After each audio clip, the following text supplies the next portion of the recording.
ᱵᱟᱹᱨᱭᱟᱹᱛᱚᱜ ᱪᱟᱞᱟᱜ ᱞᱟᱹᱜᱤᱫ ᱫᱚ ᱪᱮᱫ ᱠᱚ ᱥᱟᱵ ᱥᱟᱯᱲᱟᱣᱟ ᱚᱱᱟ ᱫᱚ ᱦᱩᱭᱩᱜ ᱠᱟᱱᱟ ᱡᱟᱦᱟᱸᱭ ᱠᱚ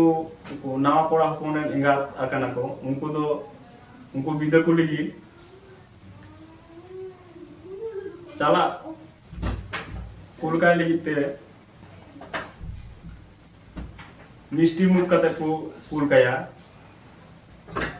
और ओना खातिर उनको दो मिष्टि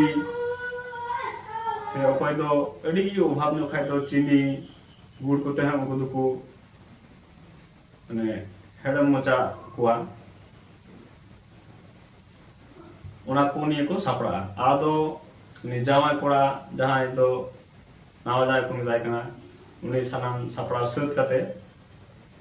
आर को डोम को हो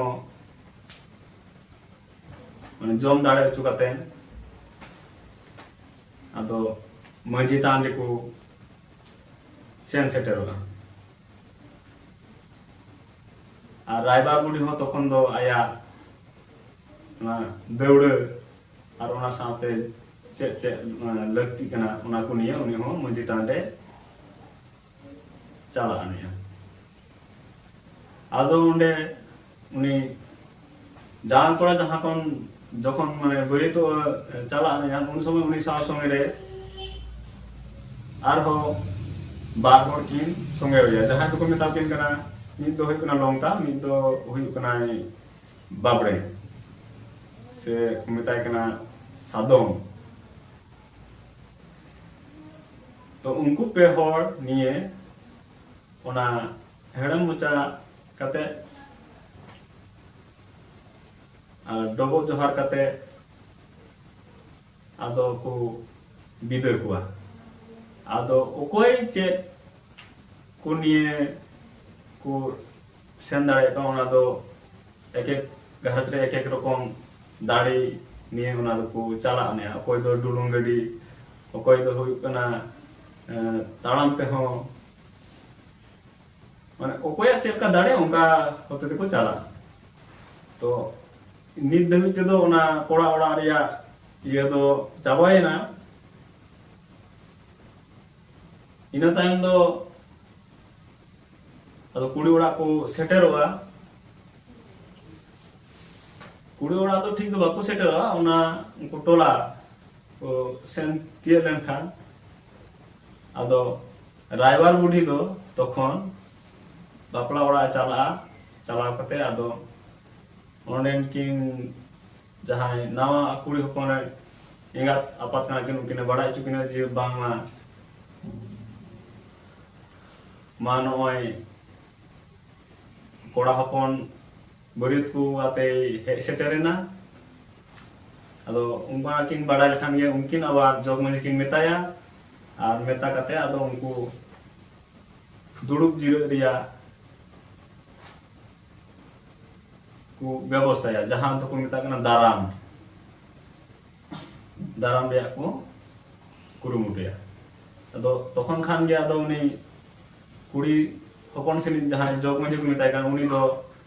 मिटे पातड़ा रे लोटा दा आनते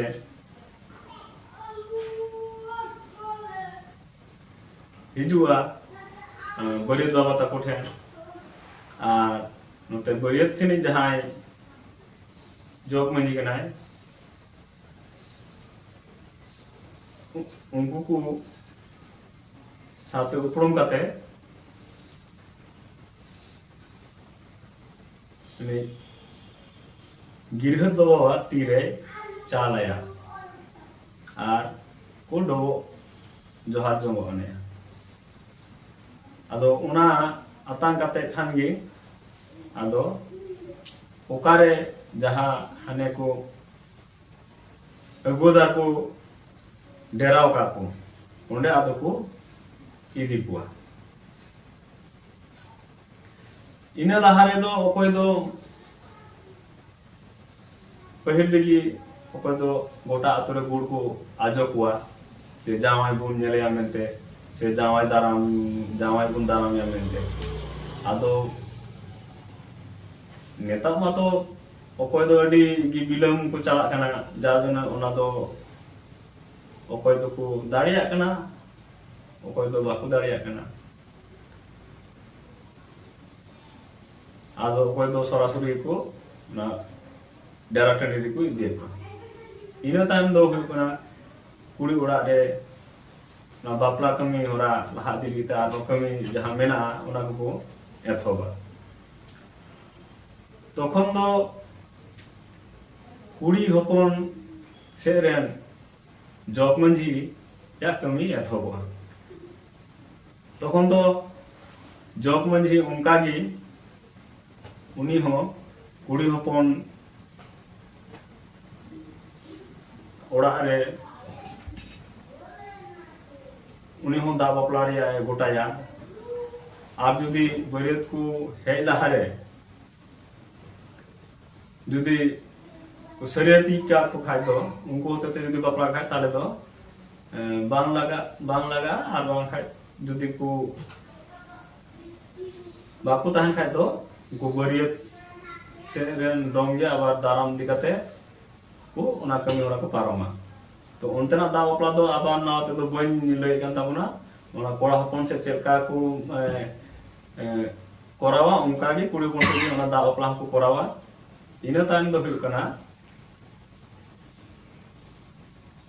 सिंद्रदान से को लहाया सिंद्रदान लहा दो किछु कमी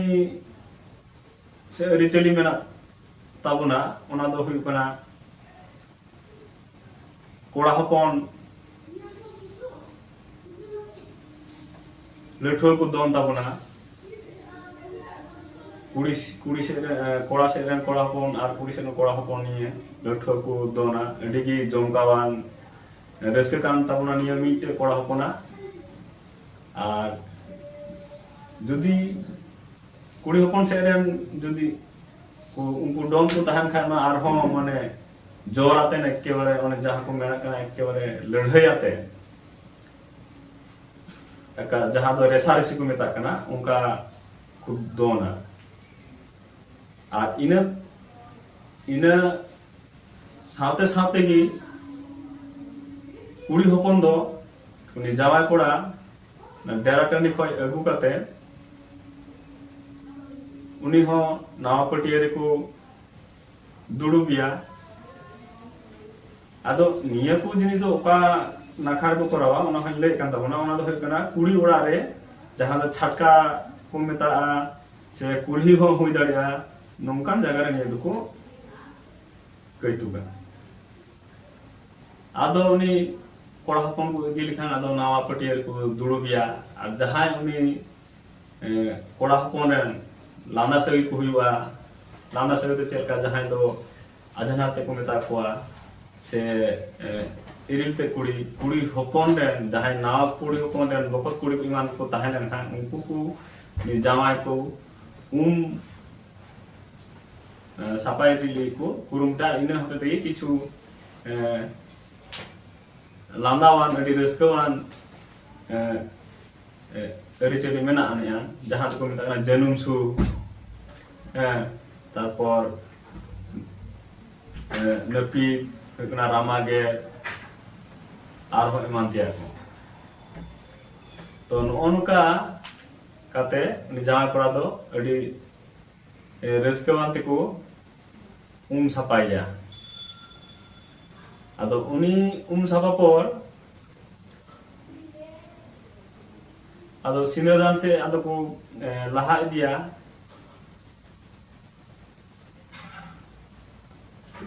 उनका गी ओना कोड़ा हपन जा को इया किदिया उनका गी ओना लहा रे ने कुड़ी हपन को सापा कया बानाहर को माने सापा सब किने इना पर आदो को ना जहां को मेता कना बापला ओना से को लहा इदिया तो बापला लहा रे आर मिटे रीति मेना जहां को मेता कना साड़ा दड़ी तो चल कना ओना दो नि जावाई कोड़ा रेन जावाई कोड़ा रेन जहां लांदा सगई को साजा से मेन दाड़े कुड़ी हपन रेन जहां को बोहा कटी बोहा जहां को लेखा अपनार हो हुई दाड़े से काका तुम मामा तुम नौका तुम हो दाड़े उनको कोड़ा हपन गी ना साढ़ा दो दड़ी आतंक को गानो ने तो उनी जावाई कोड़ा जहां बरे तो हिजू समय जहां बाबड़े संगे तराव कते उनी गी ने जावाई कोड़ा दो घोड़ाइया और कुड़ी हपन से रेन उनका गी जहां उनी कुड़ी हपन लांदा से हुआ उनी गी उनी रेन उनी बकत कोड़ा दो घोड़ाइया और घोड़ा कते उनकिन बाना होर माने सामना सामनी माने मेट मेट को नापाम किना और ओना ताला रे हुई कना मिटे किचरी को टांगावा बारे जोग मंजे बासे किन सापा और बाना जोग मंजी या तीरगी मी लोटा कते दा और उल सकाम रिया मिटे माने डर लगा आदो ओना बानार जोग मंजी गी ओना दा दो उनकिन कोड़ा हपन जहां नावा जावा बन ताकना और जहां कुड़ी हपन रेन बकत ते को ताकना उनकिन दुकी छिटका जोंगा छिटका जोंग परे आदो उनी कोड़ा हपन जहां जावा कोड़ा को मेताय कना उनी दो नावा किचरी ते नावा सासांग किचरी तो बोलते ना रोंग ना दो बांग गानो यान ओड़ा रे जहां दो सासांग ते को रोंगा उना किचरी ते उनी कुड़ी हपन रे उनी बकत ते दो दढ़ी या और इना लहारे आर मिटे जिनिस लई हिड़ी का ओना कमी होना लहारे गी ओना घोड़ा लहारे गी उनकी नावा जावा कोड़ा हपन और उनी बहु कुड़ी रेन जहां बकत ते मेता कना उनकिन दो आदवा चावले को कोपे लहाव गिना ओना दो उनकिन ओना कमी होना लहारी उनकिन दुकिन जम गुंडे हतार का आदो जखन गे आदो उनी नावा जावा कोड़ा उनी कोड़ा हपन कटी कोड़ा हपन जखन दड़ी सतिया आदो उन समय गे ओना सत परे परे गे आदो किन फुर जंग आनेया आदो निये को मेता कना साड़ा दड़ी आतान दो इना टाइम दो आदो बापला रे को कुरुमुटिया जहां बापला nyutum ते न निये को अरिचली रेवाज रीति नीति न नुन धरिते करा बना ओना आसल जिनिस रे आई को आदो को साफ सुरा तो बापला दो चेल कना बापला दो हुई कना ओना सत तायम रायबार बुढ़ी दो जग मंझी कुड़ी हपन से जग मंझी होते ते ओना दौड़ कुड़ी हपना ओड़ा रे आदेरा आदेर लेखान गे आदो कुड़ी हपन दो ताला ओड़ा रे को दुड़ुबिया और आतु रेन तीन गान मंझी उनको जहां मोने हर को मेता कोना उनको रेन एरा और ओना साथे और टोला कोरेन दोस कोरेन हो एरा जहां दो एडी गायना हा लेक सिरिंग को बाड़ाया नोंगान को गोगो को उन्हें को जावरा ने आदो उनी कुड़ी हपन दो सिरिंग आते को ओनहेया आर को रो ने कीजिया आर को सुनुम सासांग को ओजोगिया ओजो कते आदो उनी कुड़ी हपन दो अड़ी के आदो रागाय चेदा से डेंगुए हरमो खन उनी दो बापला हरमो ते मोढ़ा लगी खातिर ते ओनाते डेंगुए बिदरिया माया को या कोई दिसै तेया तो नोंका काते गी ओना ओजो रो नके कुसत मानन खान अदो इनका दिगी रा तुरगी अदो उनी दो ओना दौड़ को देजो को मेताया तो दे लाहारे किछु कटी अरिचली मेना ओंडे हो हुडिंग ओना दो चेक कना जे उनी ᱚᱱᱟ ᱫᱟᱹᱣᱲᱟᱹ ᱨᱮ ᱫᱮᱡᱚᱜ ᱞᱟᱦᱟᱨᱮ ᱟᱡ ᱨᱮᱱ ᱛᱤᱱᱟᱹᱜ ᱜᱟᱱ ᱵᱚᱭᱦᱟ ᱮᱸᱜᱟᱛ ᱟᱯᱟᱛ ᱟᱠᱚ ᱜᱷᱟᱨᱚᱸᱡᱽ ᱨᱮᱱ ᱡᱟᱦᱟᱸᱭ ᱜᱮ ᱢᱮᱱᱟᱜ ᱠᱚ ᱩᱱᱠᱩ ᱡᱚᱛᱚ ᱠᱚᱴᱷᱮᱱ ᱠᱷᱚᱱ ᱜᱮ ᱩᱱᱤ ᱵᱤᱫᱟᱹᱭ ᱦᱟᱛᱟᱣᱟ, ᱡᱟᱦᱟᱸ ᱫᱚ ᱵᱚᱱ ᱢᱮᱛᱟᱜ ᱠᱟᱱᱟ ᱟᱵᱚ ᱢᱚᱫᱽᱫᱷᱮ ᱫᱚ ᱵᱤᱫᱟᱹᱭ ᱫᱚᱠᱚ ᱢᱮᱛᱟᱜ ᱠᱟᱱᱟ ᱰᱚᱵᱚᱜ ᱡᱚᱦᱟᱨ ᱠᱟᱛᱮ ᱟᱫᱚ ᱚᱱᱟ ᱫᱟᱹᱣᱲᱟᱹ ᱦᱚᱸᱭ ᱰᱚᱵᱚᱜᱼᱟ ᱤᱱᱟᱹ ᱛᱟᱭᱚᱢ, ᱟᱨ ᱞᱮᱸᱜᱟ ᱠᱟᱴᱟ ᱞᱟᱦᱟ ᱚᱱᱟ ᱫᱟᱹᱣᱲᱟᱹ ᱨᱮ ᱵᱷᱚᱨᱟᱣᱟ, ᱟᱫᱚ ᱤᱱᱟᱹ ᱛᱟᱭᱚᱢ ᱡᱚᱡᱚᱢ ᱠᱟᱴᱟ ᱟᱫᱚ ᱚᱱᱟ ᱫᱟᱹᱣᱲᱟᱹ ᱨᱮ ᱫᱩᱲᱩᱵᱚᱜᱼᱟ। ᱟᱫᱚ ᱟᱨ ᱢᱤᱫᱴᱮᱡ ᱡᱤᱱᱤᱥ ᱤᱧ ᱵᱟᱹᱜᱤ ᱦᱚᱴᱚᱣᱟᱜ ᱛᱟᱦᱮᱱᱟᱹᱧ ᱪᱮᱫ ᱞᱮᱠᱟ ᱡᱮ ᱚᱱᱟ ᱫᱟᱹᱣᱲᱟᱹ ᱡᱚᱠᱷᱚᱱ ᱩᱱᱤ ᱨᱟᱭᱵᱟᱨ ᱵᱩᱰᱷᱤ ᱵᱷᱚᱨᱟᱣᱟ ᱤᱱᱟᱹ ᱛᱟᱭᱚᱢ ᱛᱮᱜᱮ ᱫᱚ ᱩᱱᱠᱩ ᱫᱟᱹᱣᱲᱟᱹ ᱛᱩᱛᱩᱨ ᱠᱚ ᱠᱚᱲᱟ ᱦᱚᱯᱚᱱ ᱫᱚᱠᱚ ᱵᱚᱞᱚ ᱛᱚᱨᱟᱜᱼᱟ। ᱪᱮᱫ ᱞᱮᱠᱟ ᱩᱱᱠᱩ ᱫᱚ ᱪᱮᱫ ᱞᱮᱠᱟᱱ ᱠᱚᱠᱚ ᱜᱟᱱᱚᱜ ᱟᱱᱮᱜᱼᱟ, ᱩᱱᱠᱩ ᱫᱚᱠᱚ ᱦᱩᱭᱩᱜ ᱠᱟᱱᱟ ᱠᱚᱲᱟ ᱦᱚᱯᱚᱱ ᱨᱮᱱ ᱡᱟᱦᱟᱸᱭ ᱫᱚᱠᱚ ᱟᱡ ᱞᱟᱹᱴᱩ ᱫᱟᱫᱟ ᱠᱚ ᱦᱩᱭᱩᱜᱼᱟ, ᱥᱮ ᱵᱚᱠᱚᱛ ᱠᱚᱲᱟ ᱠᱚ ᱦᱩᱭᱩᱜᱼᱟ, ᱥᱮ ᱜᱚᱲᱚᱢᱮᱭᱟ ᱥᱟᱹᱜᱟᱹᱭ ᱠᱚ ᱦᱩᱭᱩᱜᱼᱟ, ᱱᱚᱜᱼᱚ ᱱᱚᱝᱠᱟᱱ ᱠᱚ ᱠᱚᱲᱟ ᱦᱚᱯᱚᱱ ᱚᱱᱟ ᱵᱟᱹᱦᱩ ᱛᱩᱞ ᱵᱟᱠᱷᱨᱟ ᱫᱚᱠᱚ ᱥᱟᱡᱟᱣ ᱟᱱᱮᱜᱼᱟ। ᱛᱚ ᱚᱱᱮ ᱚᱱᱠᱟᱱ ᱦᱚᱲ ᱜᱮ ᱠᱚᱲᱟ ᱦᱚᱯᱚᱱ ᱜᱮ ᱚᱸᱰᱮ ᱵᱟᱹᱦᱩ ᱛᱩᱞ ᱫᱚᱠᱚ ᱵᱚᱞᱚ ᱠᱚᱣᱟ। ᱚᱱᱟ ᱦᱚᱸ ᱵᱮᱼᱦᱤᱥᱟᱹᱵᱤ ᱫᱚ ᱵᱟᱠᱚ ᱵᱷᱚᱨᱟᱣ ᱠᱚᱣᱟ, ᱦᱤᱥᱟᱹᱵ ᱠᱟᱛᱮ ᱠᱚ ᱵᱷᱚᱨᱟᱣ ᱠᱚᱣᱟ। ᱪᱮᱫ ᱞᱮᱠᱟ ᱚᱱᱟ ᱫᱚ ᱡᱩᱫᱤ ᱦᱟᱱᱮ 5 টাকা ᱡᱟᱦᱟᱸ ᱠᱚ ᱪᱟᱞᱟᱜ ᱩᱱ ᱥᱚᱢᱚᱭ ᱨᱮ ᱡᱟᱦᱟᱸ ᱫᱚ ᱢᱟᱱᱮ 10 ᱥᱟᱨᱮᱡ ᱡᱟᱦᱟᱸ টাকা को एमा ओना हिसाब दो कते गी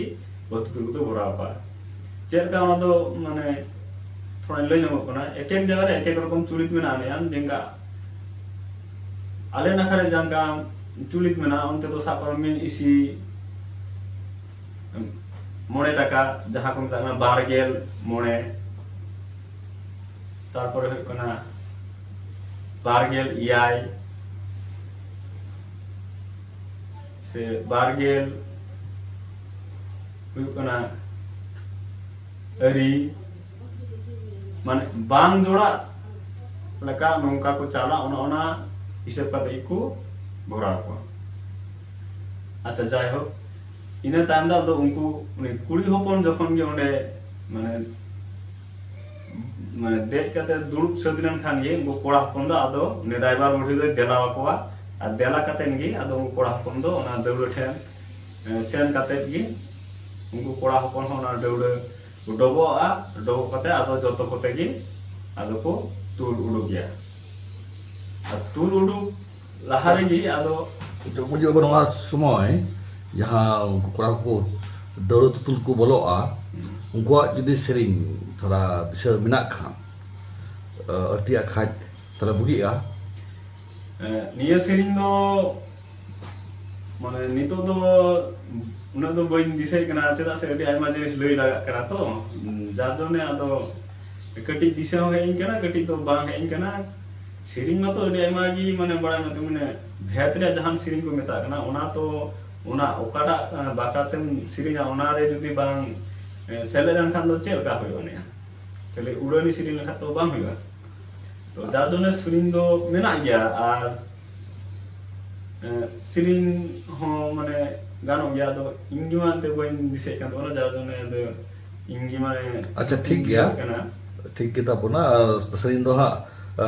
dosar nuka kami saprau bos saprau ha ado mah bahasa roh ko तो जखन गे उनी कुड़ी हपन को तुल उडु गया तखन नाते बारहे रहो वो जहां दो डोम को ताना उनको हो आदो उना रे सिकनेत को मा को जे बोले बांग बहु को नाव कुड़ी हपन को तुल उडुक दिकना मा आपे हो ना साड़ी ताउन पे और कोड़ा हपन हो मा सापड़ा तापे आदो उना रु आजम दे कोड़ा हपन हो तखन दो तो सापड़ा गया कोड़ा हपन दो चेक सापड़ा कना जे उना कुड़ी हपन और कोड़ा हपन किना बापला लहार गी कोड़ा हपन दो सापड़ा किछु मेना तया सापड़ा दो चेका तखन दो उनी गिरहते सापड़ा गिरहत दो कोय चाहे कोड़ा हपन रन आयुबा को मेताय कना उनिया किछु सापड़ा मेना तया ओना दो हुई कना उनी कुड़ी हपन से कोड़ा हपन मदर जे बापला होय उचुया ओना लगिते ᱟᱵᱚ ᱢᱚᱫᱽᱫᱷᱮ ᱨᱮ ᱢᱤᱫᱴᱮᱡ चिन्ह मेना तो चिन्ह दो चेक तबन चिन्ह को ओना दो हुई कना सिंदूर ते ओना सिंदूर उनी कोड़ा हपन आज बाबा दो ओना बरे चाल रहे ओरा खो उनी दो सापड़ा इदी काय तखन आदो ओना सारजम साकाम ओना हो पिया आर बांखान मोणे गोटेन आर बांखान दो 7 टी निना गान साकाम रे उनी ओना साकाम हो बचाव रे नियम मेना ओना दो ओना साकाम रेया सिर जोतोगी समान रे होय उचुई लगा सिर दो ओकाई मेता कना जहां जिलिंग ते साकाम ताला मारते जहां माने जिलिंग ते तहना ओना दो बांग ओना आड़ी ते जहां माने मिटे तहना ओना को बचावा आदो एकाल गे जुदी बांग जोतो बांग मिले रहो माने किछु दो माने मिले उचुई लगा जोतो साकाम रे आदो ओनकाना साकाम रे पिया बांखान मोड़े गोटेन बांखान इयाय गोटेन साकाम रे उनी सापड़ावा आरना उल्टा सिंदूर दो कोटाया कोटा काते आदो उनी कोड़ा हपन आर उनी जहां दो बाबणे उनी बाबणे मेताया मा उनी कोड़ा हपन दो तखन घोड़ाया आदो घोड़ा लेखान गी आदो हानते कुड़ी हपन सेना ओड़ा खय होनी नावा कुड़ी हपन को उडुगिया आदो उडुक काते खान गे आदो को उनकिन दो ओंडे को मिठे किना मिठे दो चलका ओना अडी माने मिठे दो होय कना ताला मालते मिठे किचरी को टानावा उनकिन कुड़ी कोड़ा ताला ये रे आर ये काते बाना हर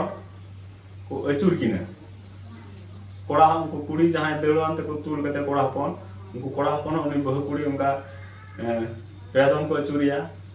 कोड़ा हपन उनी बाबड़े उनका पेदम अचुरिया अचुर पोरे खान गे आदो तखन को थीर किना आदो ओना बापला कमी हर लहारे चेका को दोहो किना ओना हो कि कटी ले हबन कना कोड़ा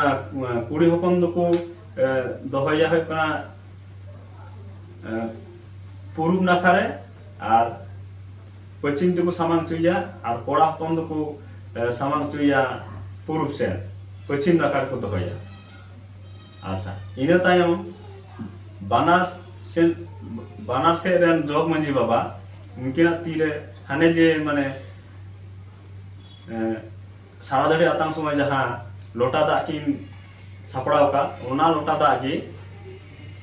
अपनार कुड़ी हपन और कोड़ा हपन से रे उनकिना जोजम तीते